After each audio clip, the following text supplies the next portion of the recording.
এখন শোনাচ্ছি অবেলায় তুমি এলে গল্পটির পরবর্তী অংশ। আচ্ছা পৃথা, আলাপ করিয়ে দিই, ইনি হলেন আমাদের অফিসের ম্যানেজার মিস্টার সান্যাল। আপনার কোনো কিছু দরকার হলে আপনি এনার সাথে কথা বলে নেবেন। আর আপনি এখানে নিজের মতো করে কাজ করুন, আপনার কোনো সমস্যা হবে না। আরও একজনের সাথে আলাপ করানো বাকি আছে, আমার ভাই রণবীর। ও এখন দুবাইয়ে আছে, ফিরলে আলাপ করিয়ে দেব। পৃথার সাথে কাজের বিষয়ে সমস্ত কথা বলে নিজের কেবিনে চলে গেল কবির। কিছুক্ষণ পর ম্যানেজার কবিরের কাছে গিয়ে বলল, স্যার, এই ম্যাজিকটা হলো কিভাবে? কাল তো দুজনেই রেগেছিলেন। ওনার সাথে যখন কথা হলো তখন মনে হলো উনি রেগে আছেন, আর আপনিও রাগ করে ওনার সাথে দেখা করতে চলে গেলেন। তারপরে আজ আপনারা হেসে হেসে কি সুন্দর কথা বলছেন। আমি তো কিছুই বুঝতে পারছি না। কবির ম্যানেজারের কথা শুনে হো হো করে হেসে উঠল। তারপর বলল, সে অনেক বড় কাহিনী, তবে এইটুকু জেনে রাখুন, পৃথা রায় আমার পরিচিত। গতকাল কবিরের রাতে ঘুম হয়নি। পৃথার সাথে দেখা করার পর মনে এক আলাদা ভালো লাগা রয়ে গেছে। প্রতিদিন এই অফিসে পৃথার সাথে দেখা হবে, এটা ভেবেই তার মন খুশিতে ভরে যাচ্ছে। ভাই যদি জানতো ব্যাপারটা খুব খুশি হতো, কিন্তু ওকে এখন জানানো যাবে না, সারপ্রাইজ দিতে হবে। গতকাল একে অপরের পরিচয় পেয়ে বেশ কিছুটা লজ্জা পেয়েছিল পৃথা। আসলে ওর এইভাবে রাগ দেখিয়ে ফোনে ম্যানেজারের সাথে কথা বলা উচিত হয়নি। নিজেদের মধ্যে কথা বলে আজই অফিসে পৃথা জয়েন করলো। কি ব্যাপার কবির, এই কদিন বেশ তোমাকে হাসি খুশি দেখাচ্ছে? না না মা, তেমন কিছু নয়। কি নাম মেয়েটার? কোন মেয়েটার? কার কথা বলছো তুমি? তুই ভুলে যাস না, আমি তোর মা। কবির এবার মালিনী দেবীর পায়ের কাছে বসে মাথাটা তার কোলে রাখল। মালিনী দেবী তার মাথায় হাত বুলিয়ে দিতে দিতে বললেন, আমার কাছে কোনো কিছু লুকোতে পারবি? বল না বাবা, মেয়েটার কি নাম? কবির কিছুটা লাজুক হয়ে বলল, পৃথা। আমাদের অফিসে এই কদিন হলো জয়েন করেছে। মালিনী দেবী বললেন, এই কদিনের পরিচয় তো তোর কাউকে এতটা ভালো লাগার কথা নয়। নিশ্চয় তুই আরও আগে থেকে ওকে জানিস। কবির বলল, আমি ওকে প্রথম দেখেছিলাম ডক্টরের চেম্বারে। ও যখন আমার হাতটা ধরে চেম্বারে নিয়ে গেল তখনই মনে হলো এই স্পর্শটা আমার পরিচিত। আমি যেন ওকে অনেক আগের থেকে চিনি। মা, আজ পর্যন্ত আমার এমন কোনো দিন হয়নি। এই প্রথম কারোর সাথে দেখা হওয়ার পর মনে কেমন যেন একটা টান অনুভব করছি।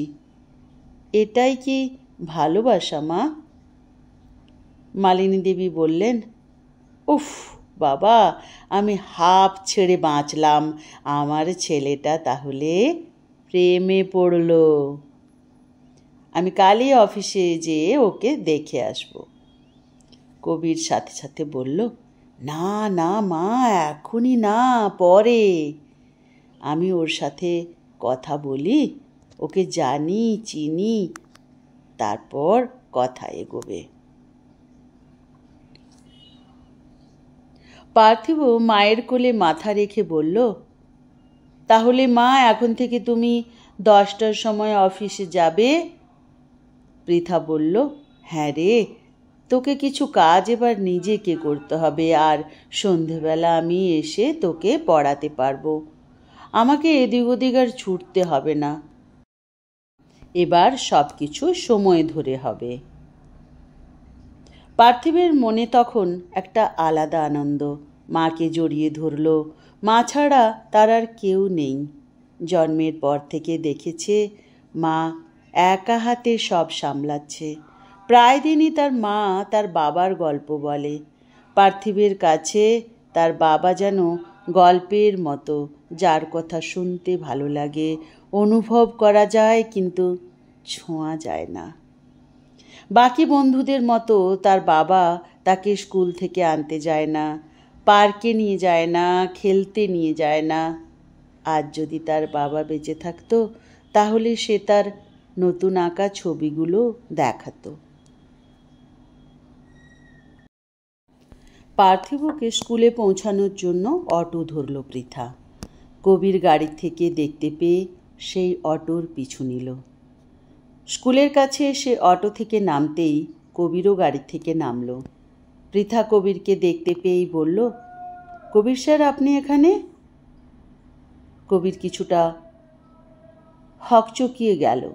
নিজেকে কিছুটা সামলে নিয়ে বলল, এইদিকে একটু কাজ ছিল। আপনি এখানে কি করছেন? পৃথা তখন পার্থিবকে দেখিয়ে বলল, এই যে ছেলেকে স্কুলে দিতে এসেছিলাম, এবার অফিসে যাব। পার্থিব হাসি মুখে বলল, হ্যালো আঙ্কেল। কবির চুপ করে দাঁড়িয়ে রইল। তার যেন পা মাটি থেকে সরে গেছে। পৃথা ম্যারেড, অথচ সে জানে না। নিজেকে কেমন যেন মনে হতে লাগলো। পৃথা স্কুল থেকে বেরিয়ে এসে বলল, এ কি স্যার, আপনি এখনো যাননি? কবিরের কানে কোনো কথা প্রবেশ করল না। পৃথা আরও কিছুটা কবিরের কাছে গিয়ে বলল, স্যার, আপনি ঠিক আছেন? কবিরের সম্বিত ফিরল। নিজেকে সামলে নিয়ে বলল, আমি ঠিক আছি। অফিসে যাবেন তো? চলুন, আমিও যাচ্ছি, একসাথে যাওয়া যাক। পৃথা প্রথমে রাজি না হলেও পরে 2-3 বার কবির বলার পর গাড়িতে উঠে বসল। গাড়িতে কবির একদম চুপচাপ থাকলো। মনে হলো কেউ যেন ওর থেকে সব কথা কেড়ে নিয়েছে। পৃথা নিজের প্রেজেন্টেশন আরও একবার চোখ বুলিয়ে নিচ্ছে। কবির নিস্তব্ধতা ভেঙে বলল, কি নাম আপনার ছেলের? পার্থিব হেসে হেসে বলল, আমি জানতামই না আপনি ম্যারিড। সংসার আর অফিস সব কিছু একসাথে কিভাবে ম্যানেজ করেন? মাঝে মাঝে একটু কষ্ট হয় ঠিকই, তবে আমি আমার কাজগুলো ভীষণ এনজয় করি। সত্যি কথা বলতে নিজেকে ব্যস্ত রাখতে চাই। হাঁপিয়ে যান না?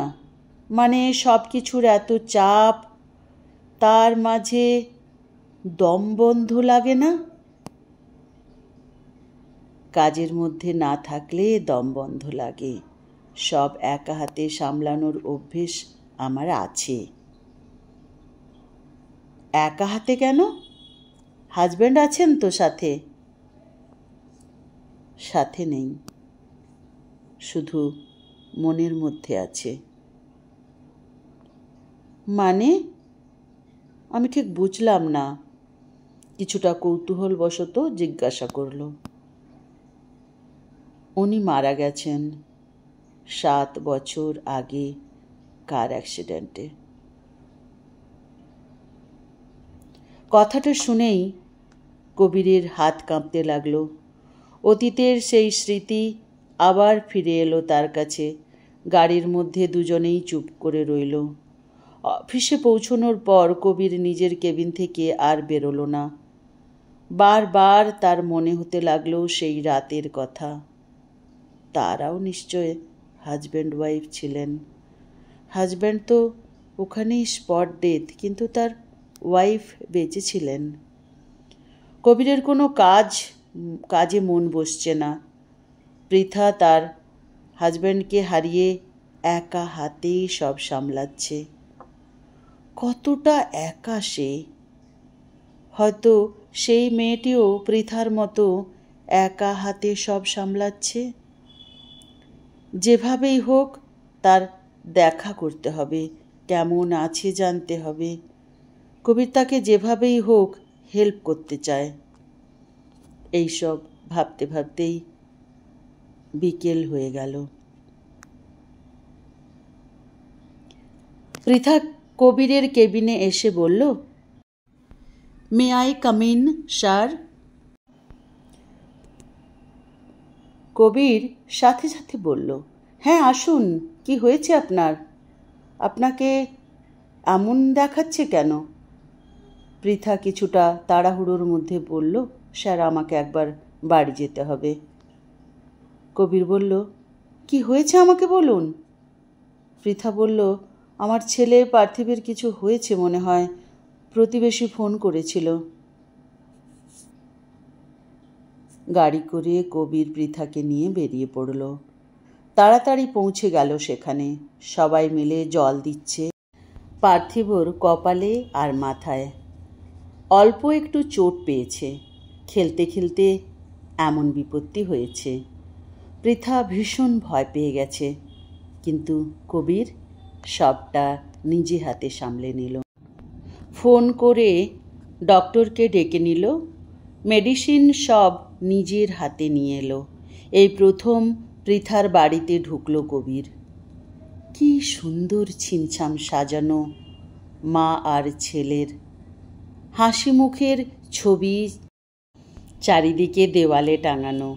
দেখেই বুঝতে পারা যায় দুজন দুজনকে আঁকড়ে ধরে বেঁচে আছে। কবির পার্থিবের কাছে গিয়ে বলল, হাই চ্যাম্প, খুব ব্যথা করছে? পার্থিব ধীরে ধীরে মাথা নেড়ে বলল, না। কবির ওর পাশে বসে বলল, আমি যখন ছোট ছিলাম প্রায় দিন ক্ষত নিয়ে বাড়ি ফিরতাম। মা বলতো পায়ে বেড়ি দিয়ে ঘরে রেখে দেব। বাবা বলতো এখনকার ক্ষত ভবিষ্যতে শক্তি হয়ে উঠবে।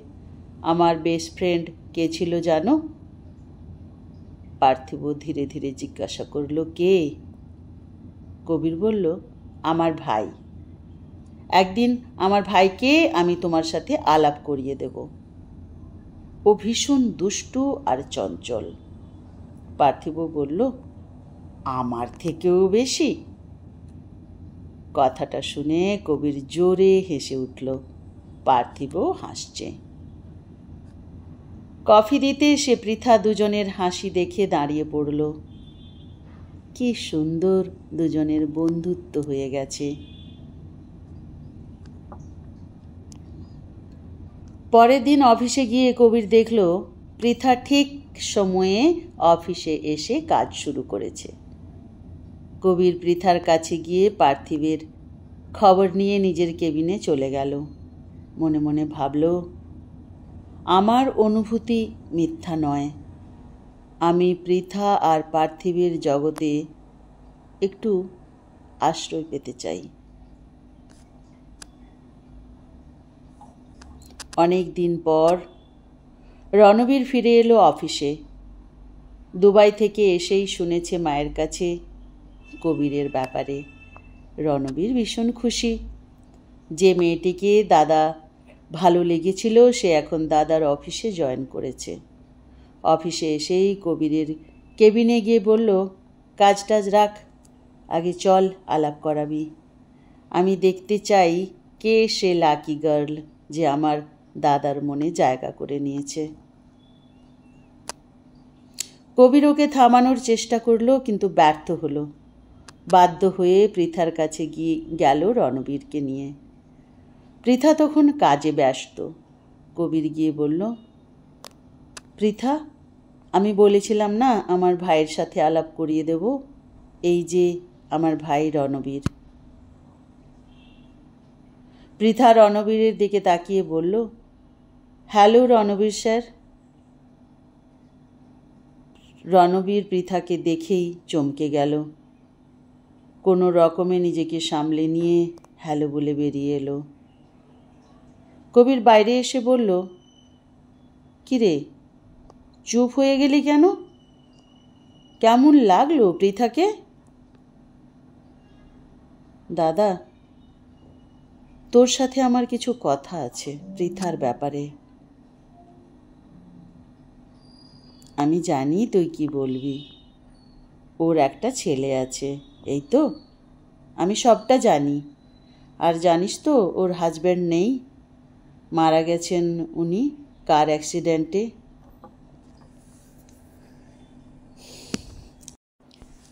রণবীর আর কোনো কথা বলল না, চুপ করে দাঁড়িয়ে মনে মনে ভাবল, আমাদের গাড়িতেই অ্যাক্সিডেন্টে মারা গেছে পৃথার হাজব্যান্ড। একটা অজানা ভয় গ্রাস করল রণবীরকে।